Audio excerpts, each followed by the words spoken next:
Top 10 repairs to help sell my house. Alright, I'm Michael with SellMichaelYourHouse.com, and today I'm going to talk to you about the top 10 repairs you can make to help make your house more presentable to where you can get it ready to sell. Now I'm going to assume you've probably got a house that's 1,500 square feet and it hadn't been repaired or updated in 15, 20, 30 years. Maybe you've inherited it from a grandparent or a parent, or maybe you just haven't made the changes and you're needing to sell this house. So you've kind of got, when you're in this situation, you got two options. One, you can find a professional investor type buyer like what I do to buy it, and we'll buy it as is and we'll do all the repairs for you. The downside of that is you're not going to get as much money for it because I'm going to have to go out and manage those repairs, and then I've also got to make a profit.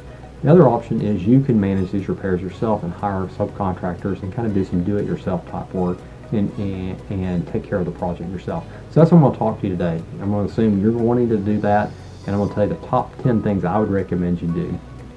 Number one is paint the outside. Number two is paint the interior. The key thing on this, if you're going to do this yourself, watch a couple of good YouTube videos about prep work and how to do this. The big mistake I see people do this is they try to do this on the cheap and they try to do it quickly, where they'll go out and they don't do the full prep. They don't pressure wash the outside of the house. They don't clean out the walls, you know, if there's any stains. They don't do the priming, the caulking, patching any nail holes, and it just looks terrible. And my number one pet peeve on the exterior of the house is you can see where somebody's painted a house on a day it rained, and you can see where the paint is just running all the way down the brick. That looks horrible. Or they get paint all over the brick, or they get paint all over the walls, and it just doesn't look good. So if you're going to do this and you want to commit to doing it, do it well, or hire somebody to do it. Typically, if you're going to hire a painter to paint the inside of your house, assuming it's a 1,500 square foot house, you're probably looking $2,000 to $5,000. It's probably $500 in materials if you do it yourself. Same thing with the exterior, somewhat in the same ballpark range. On all these contractors, quick tip, get 2 or 3 quotes and get those quotes in writing. If somebody's not willing to give you a quote in writing, that's a red flag.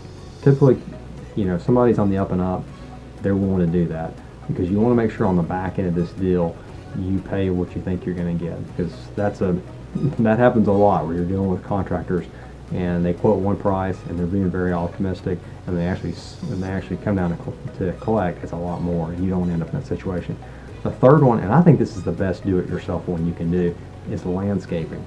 Take a couple photos of the front of your house and then go to your local nursery and also have some measurements of how, you know, the length and the width of the very different areas, and they'll give you some design ideas and help you pick out some plants. And you can spend a weekend and you can knock this one out, tear out the old plants, put in the new ones. This will give you major curb appeal, and when people are buying a house, they're going to be looking at that and they're going to want to see what the house looks like. Number 4, your kitchen. This, if you're selling a house, ladies, this is what they're looking for, and they're usually the decision makers on getting a house.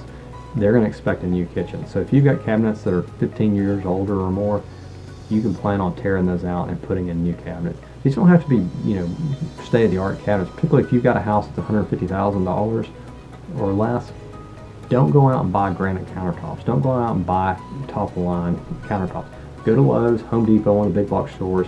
Just get some basic cabinets, put those in. It'll look so much better to have new, clean cabinets and new, you know, basic countertops and new sinks. And you can do this one for $5 to $10 grand, depending on how much you spend. Bathroom updates. This is the second big one. I'd say kitchens are probably the biggest update.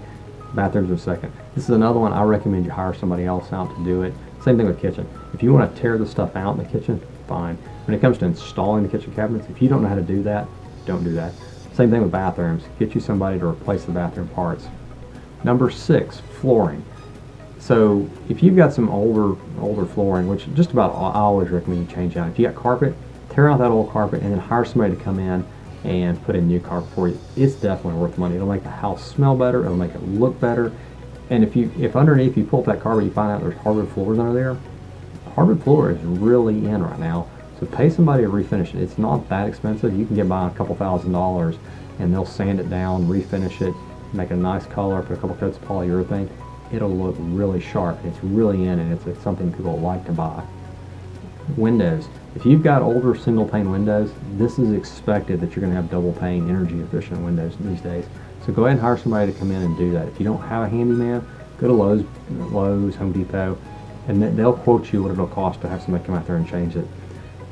And you don't need to get the top of the line windows. Just get some basic builder model double pane windows, and that'll make a big difference. Light fixtures.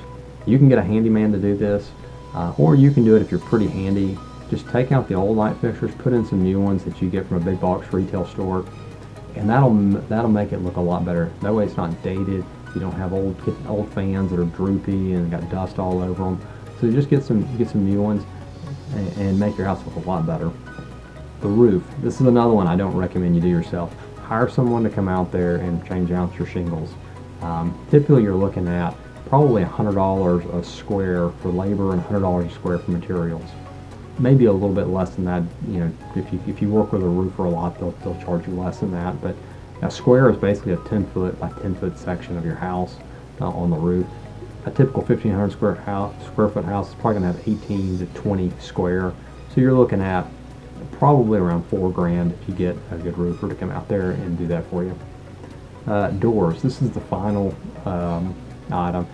If you've got old screen doors, old patio doors, or old doors in the house that just look bad, you need to replace those. Now, the interior doors, a lot of times, if they don't have any holes in them and they're in pretty good shape, maybe they're just an old wood color, you can get by with cleaning those down, get some oil-based primer, prime them, and then paint them white, and they'll come out looking really, really, really sharp. So you don't have to change those. But typically screen doors, patio doors, those type of doors, they get old, they're exposed to the elements of the exterior, of the outside, and those just need to be replaced. And they make a big difference. When somebody pulls up to your house and they see your house, it looks great, and it's got this old crappy screen door on the front of it, it does not give a great first impression when you get sell it. But anyway, those are my top 10 repairs that I recommend you make. And I think if you do those repairs, you'll see a big difference in what you can get. Key things, take away. Just be really proactive on getting good contractors. Check them out when you get ready to hire one. Look on Google their name, go on the Better Business Bureau website, see if they've got any negative reviews. Don't give anybody huge down payments before they even come out to do the work. You know, pay them on as they get work done. And if they've got a negative reputation on it, it'll come out. So just be sure and do your research, be proactive, and you can make this work. So best of luck, and I appreciate you watching.